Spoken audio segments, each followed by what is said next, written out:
Southampton's squad will hold a promotion party later this afternoon at St Mary's as they make an immediate return to the Premier League, but it's another defeat for Leeds. They'll be playing another season in the Championship, the only side relegated from 2023 who won't be back in the top flight come August. Well, let's speak to a Leeds fan, editor of LUFC News, Mitch Emmerson, about that defeat at Wembley.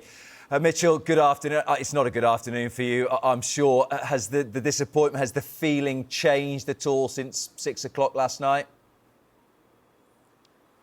Yeah, good afternoon, guys. I feel very numb this afternoon. I don't feel like we really convincingly showed what Leeds United were about. I felt that the performance was very flaccid, lacked a lot of spark, a lot of flair that we've seen prior to this. But I've got to say, it has been a good season, but I do feel like we let ourselves down very short yesterday. Is that the worst thing, that in a playoff final, you look back on the performance as a whole, you didn't really test Alex McCarthy? Some of your big attacking players just didn't put in the sort of performance we've been so used to this season. Yeah, and what I will say is they've been tremendous throughout the campaign. But there have been times, I look back at some of the games during the season, Stoke City at home, QPR at home and Norwich at home. I don't feel like we were that good. We did win, but it felt very much like those types of performances. Some of the substitutes at times I felt should have been on a little bit quicker for me. Daniel James is such a fast player. He adds a lot to the game, troubles defences like there's no tomorrow. And I just don't feel like we saw enough of that. And I do like Daniel Farke, but he has to take a lot of responsibility for yesterday's result too. It's a difficult one, isn't it? Because I think the first team since 1998 to not go up with as many points as you managed. But there was a little stage towards the end of that championship season where everyone was dropping points, and it feels a little bit like an opportunity missed to have gone up automatically and eradicated the need for the lottery that is the playoffs. Yeah, and, we've obviously broken another record. I think the last team to finish on 90 points and not go up was in something like 1978 or something like that. So it's obviously very disappointing to get 90 points and to not fulfil a top two position. But you have to give full credit to Leicester City and Ipswich Town players and managers because, they've got the job done. 96 points is a lot of points to accumulate to have to be in that top two.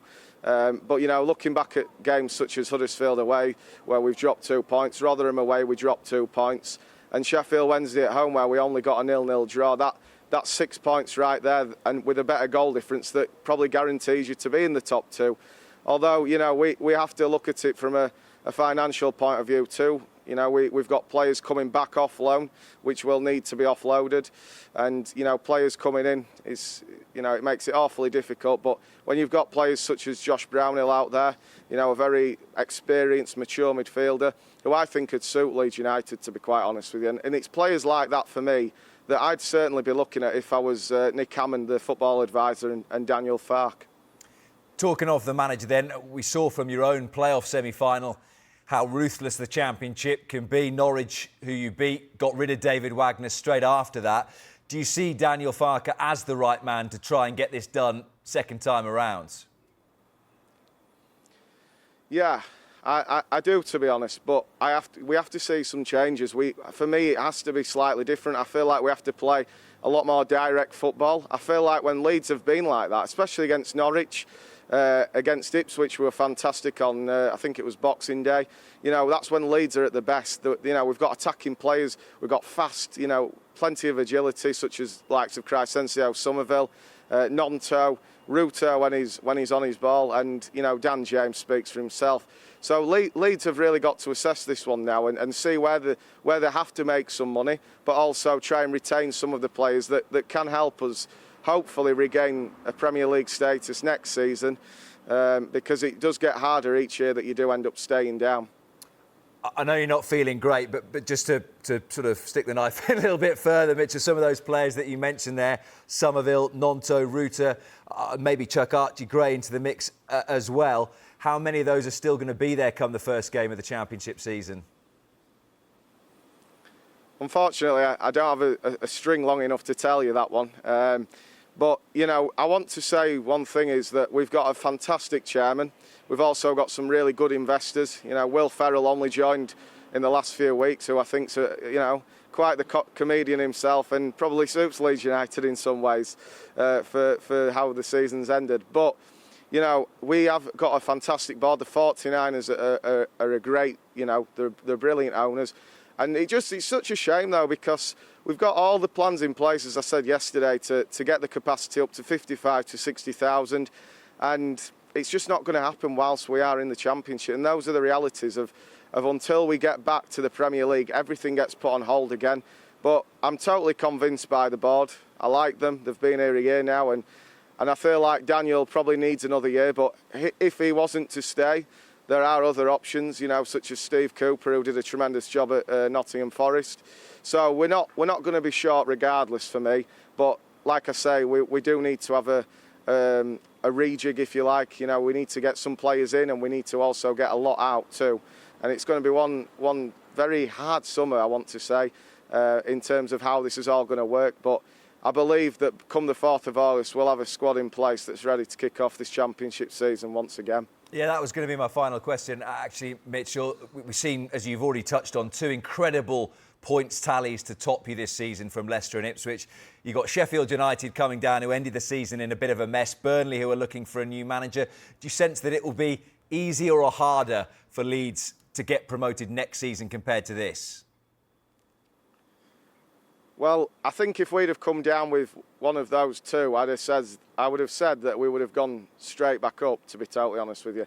Now, granted, they do get parachute payments, and we'll still get our second load this summer, which won't be as much. I think it's 20% less. I don't think it's as hard, or it will be as hard, of a Championship season, in my opinion.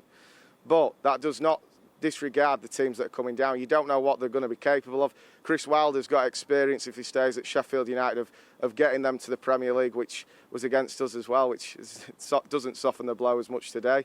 And then you've got Burnley, who have got a consistency of going up and down. And then Luton were the surprise package, who I think everyone arguably wanted them to stay up. But I do think that, you know, the size of the club and the stature, we can talk every day, it probably is a Premier League club, although we don't have the divine right. And it's what goes off in that boardroom with the manager and the directors that ultimately will define what our status will be come another 46 games to go. It was only last year that we were relegated on a downer, and unfortunately we've lost a playoff final, so it doesn't really help or soften the blow as much again. So it feels like 2 very frustrating years where this club needs to be back in the Premier League at some sooner rather than later point. Yeah, Mitchell, look, I know from my own experience watching my own team lose a playoff final, it feels absolutely garbage. So thank you very much indeed for coming on to speak to us this lunchtime, and enjoy your summer if you can. Thank you very much.